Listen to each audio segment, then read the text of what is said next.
Oi,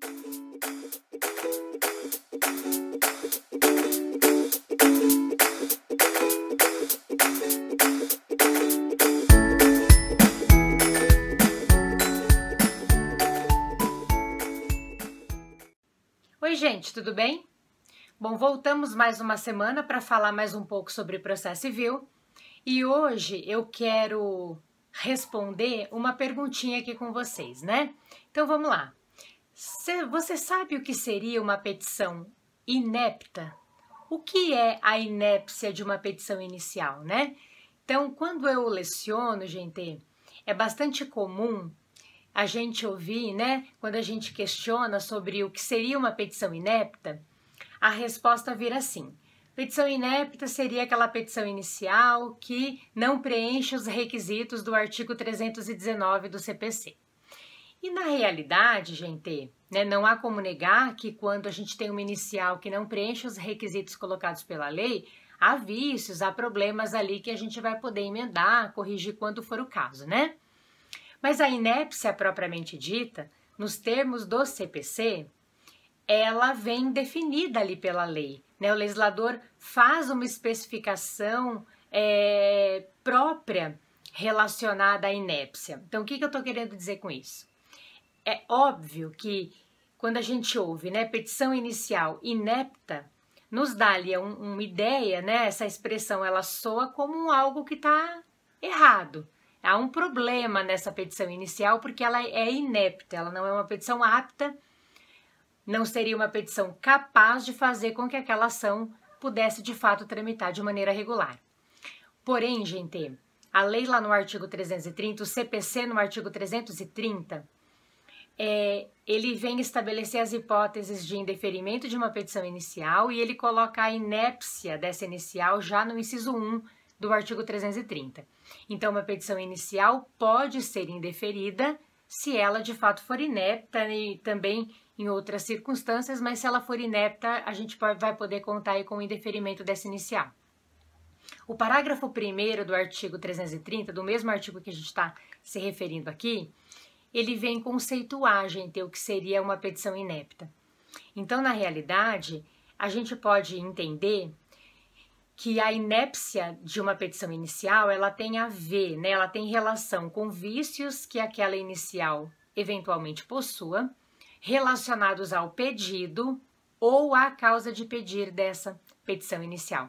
Então, as situações postas ali pelo parágrafo 1º do artigo 330, quando o legislador meio que define a inépcia para a gente, ele vai colocar que uma petição inicial será inepta quando ela não tiver pedido ou causa de pedir, quando os pedidos forem incompatíveis entre si, né? Quando da narração dos fatos não decorrer logicamente a conclusão. De repente, a parte pede de um jeito, narra fato, fundamento de um jeito e pede de outro, aquela petição meio desordenada, né? Ó, problema de pedido ou causa de pedir.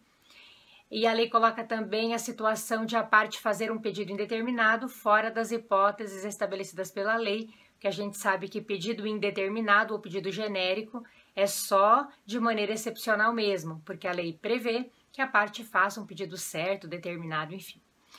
Então, gente, a lei ela acaba nos colocando ali o que seria uma inépcia. Então, acho que é bacana a gente memorizar quem vai fazer prova, né? Por exemplo, que a inépcia tem relação com o vício ali daquela inicial relacionado ao pedido ou a causa de pedir desta peça, né, desta nossa petição inicial, portanto. E aí, gente, essa situação da inépcia que eu estou mencionando, ela está colocada ali no artigo 330, que é o artigo que está falando sobre o indeferimento de uma inicial. Então, só para falar direitinho, né, para a técnica ficar colocada bem direitinho aqui, bem pontual, quando o juiz reconhece uma inépcia no iniciozinho da relação ali mesmo, antes mesmo de citar o réu, pode ser que ele indefira aquela petição inicial por considerar ali a inépcia. Então, a situação de indeferimento de uma inicial, gente, obviamente, ela acontece no processo antes do réu ser citado. Se o juiz indefere, né, se na realidade ele extingue uma relação processual pelo indeferimento, o réu não foi citado. Porque se ele tivesse sido citado para esse processo, teria havido deferimento dessa petição inicial, né? Ocorre que a questão da inépcia, por exemplo, já que nós estamos falando sobre isso, ela corresponde a uma matéria de ordem pública que pode ser reconhecida ao longo dessa relação processual. E aí, gente, se eventualmente o juiz reconhecer a inépcia ao longo da relação, né, após a citação deste réu, mesmo que ela seja levantada de ofício ou a requerimento da parte interessada, a gente não vai contar aí com uma extinção do processo pelo indeferimento. Não seria a extinção desse processo baseada no inciso 1 do artigo 485, porque a petição já foi deferida. Se o réu já foi citado e a partir desse momento se reconhece a inépcia a título de exemplo, a extinção desse processo, dessa ação, não se dará pelo indeferimento, pelo fundamento do indeferimento, artigo 485, inciso 1. Ela vai se dar, gente, pelo 485, inciso 4, né? Extinção do processo sem análise do mérito, pela ausência de pressupostos processuais de existência e validade aí, porque a gente tem que o processo já está instaurado, a relação já está tramitando, o réu já está citado, e aí não há mais que se falar em indeferimento dessa petição, muito embora se reconheça ali as hipóteses ou uma das hipóteses trabalhadas pelo artigo 330. Lembrar que indeferimento acontece no iniciozinho antes do réu ser citado, quando a gente apresenta a nossa petição inicial em juízo, o juiz ele pode deferir a inicial, determinando a citação do réu, indeferir de plano quando não há possibilidade de correção do vício, ou mandar a parte autora emendar aquela inicial, e aí vamos aguardar o prazo da lei para verificar a atuação do autor. Se ele atender a solicitação do juiz, provavelmente ele irá deferir essa inicial, se não, indeferi-la, né? Então, acho que isso era importante ser colocado também, pessoal.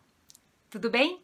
Então, não sei se eu falei muito rápido, tentei não me alongar muito, mas era isso por hoje. Muito obrigada e até semana que vem.